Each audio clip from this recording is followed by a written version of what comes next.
Hello there, guys. A glorious sunset in the background and a beautiful machine right with me with this amazing, beautiful, pleasant evening as the sun sets. We're going to talk about a few things that I didn't like about my R15M or R15 V4.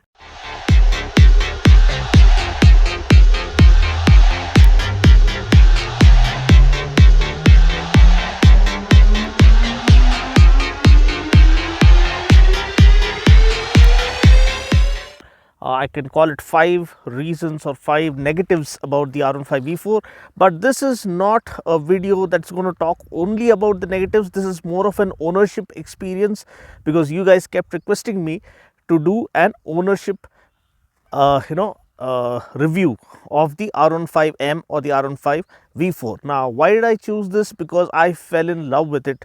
It was love at first sight when I saw the launch video, and I absolutely loved what I saw. So now, today with the camera, I'm going to try a few things.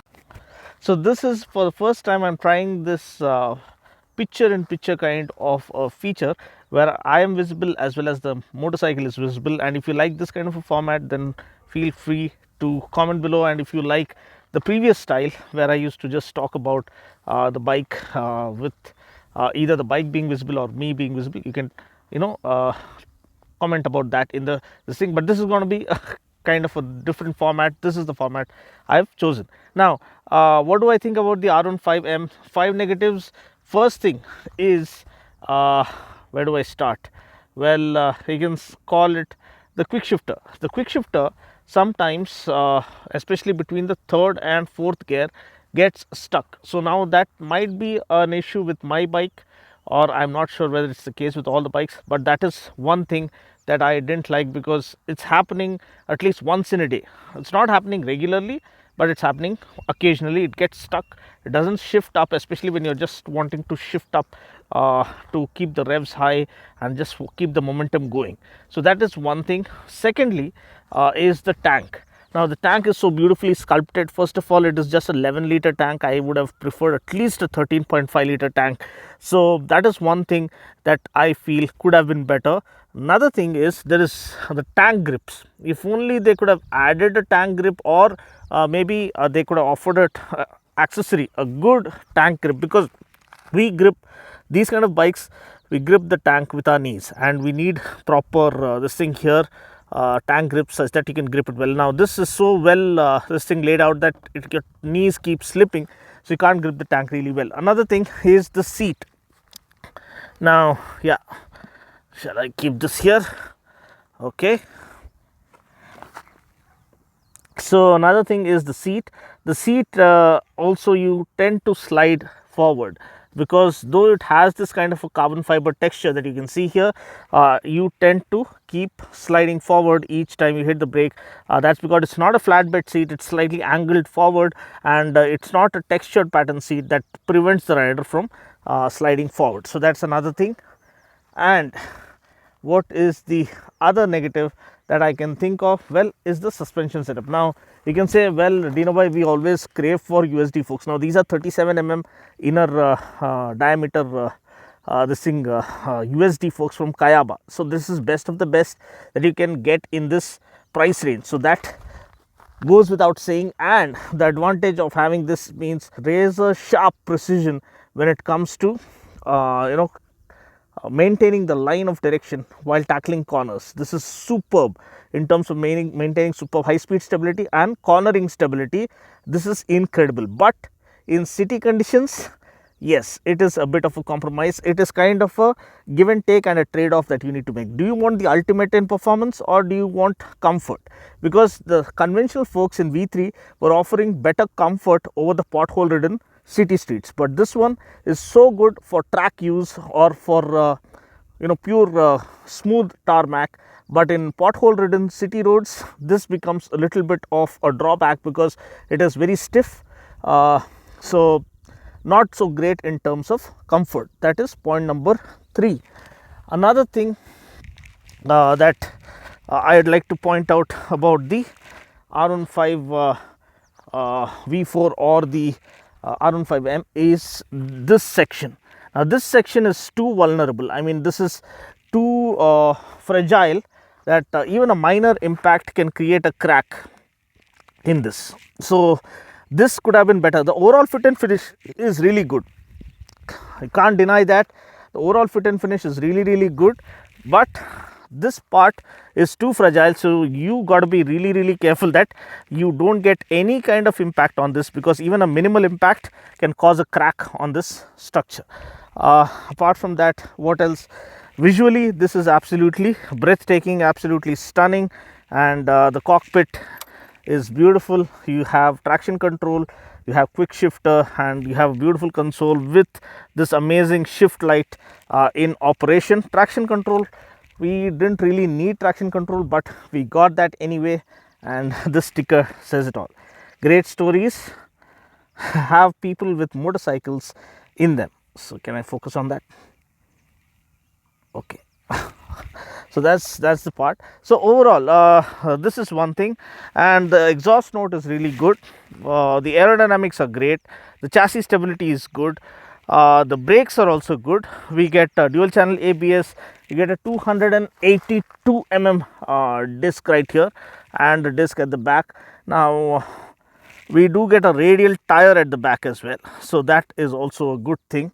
And what else? The headlamp, well, bifunctional LED does the job for you. Light throw is really good and effective. Now in terms of day to day the usage and the service cost, only first service has been done, so nothing much in terms of expenses.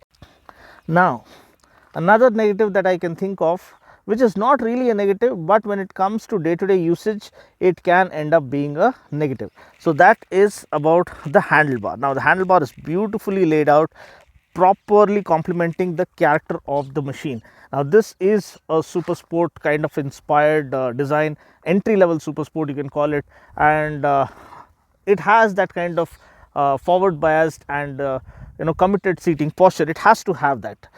So Yamaha have gone all the board in satiating the appetite for a track focused bike that we were looking for. In the process, what has happened is again a bit of a trade off between comfort and performance, because either you have that razor sharp precision when it comes to track ergonomics or track performance, this thing, or you have a little bit of compromise in your day to day usage, because it is committed. No matter how hard you how well you position yourself after long distance riding, it is not going to be all that great. It is going to give you a little bit of wrist pain, palm pain, and a little bit of lower back pain, despite of the tricks that I keep telling you that you can follow to avoid that. Yes, it does help, but not to a great distance, that great degree that you can tour on this bike. And talking about another negative about this R15 V4, that is the turn indicators. Now the only gripe I have, when you're paying so much and going for the top end variant, there shouldn't be a compromise. So I would have preferred LED lights right off the mark, instead of having to again shell out 3,000 bucks just to upgrade to LED turn blinkers. So if only they would have offered that, I would have been really happy. That it is a very good complete package. They've given quick shifter, traction control, slipper clutch and whatnot. Why not? Why withhold that 3,000 bucks worth of turn indicators when you're going for top of the line model? Maybe for the lower variants they could have withheld that, but for the R15M I would have preferred they would have given it fully packed with all this thing, with no stone left unturned. And as I told you, we get a radial tire. Tank capacity is a little bit of a gripe, and you do get integrated starter button with the engine kill switch. That's really good. You get a hazard light switch and whatnot. So now talking about the good bits about the motorcycle. The good bits, the best part about the motorcycle is the mileage. Now that is one thing nobody talks about, because everyone thinks this is more a performance oriented machine, so it's not going to be great in terms of mileage. That's not the case. Mileage is really good on the R15M or the R15 V4, because I don't know how they did that, how they managed to pull that off.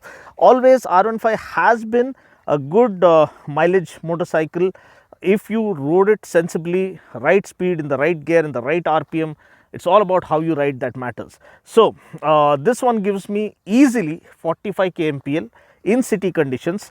There have been times where I kind of was baffled to see that it was going close to that 50 kmpl mark, so almost 48 kmpl. So that's the kind of mileage that made me think twice before. Like, I was thinking that okay, I already have the Versys 650, it's a very versatile machine. I thought, why have two bikes that I can use on a day-to-day basis? I thought of selling this off, but the mileage factor is what made me think twice, and I decided not to sell the R15M because first of all, I love the color. I never bought it to sell it. I wanted to enjoy it as a kind of a special motorcycle in the affordable category. It looks stunning, gets its design cues from the R1M, which is my all-time favorite motorcycle, and design cues from the R7 as well.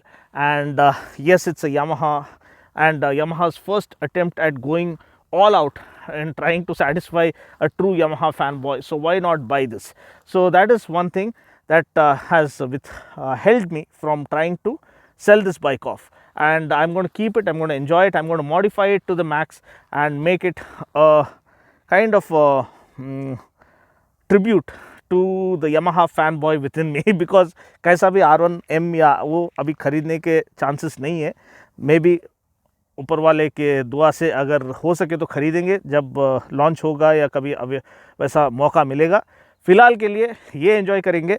It has the same are DNA. तो mileage एक ऐसी चीज़ है ये गाड़ी में which is जो कि बेहतरीन है, नेक्स्ट लेवल है, जो आप एक्सपेक्ट नहीं करोगे. नेक्स्ट पॉइंट जो है इसका refinement. Of course refinement is really good, and top end performance is brilliant, stability is superb, and the way it holds the line through the corners, it goes exactly where you want it to, and that's what makes this an absolute delight to enjoy through the city streets. Next, what I like is the equipment. Delta box frame, USD forks, and traction control, quick shifter, and dual channel ABS. You have a 282mm disc. Maybe they can offer a 300mm disc to offer a little bit initial bite and better this thing, more confidence to go really hard on the brakes a little late, but as it is, the braking is really good.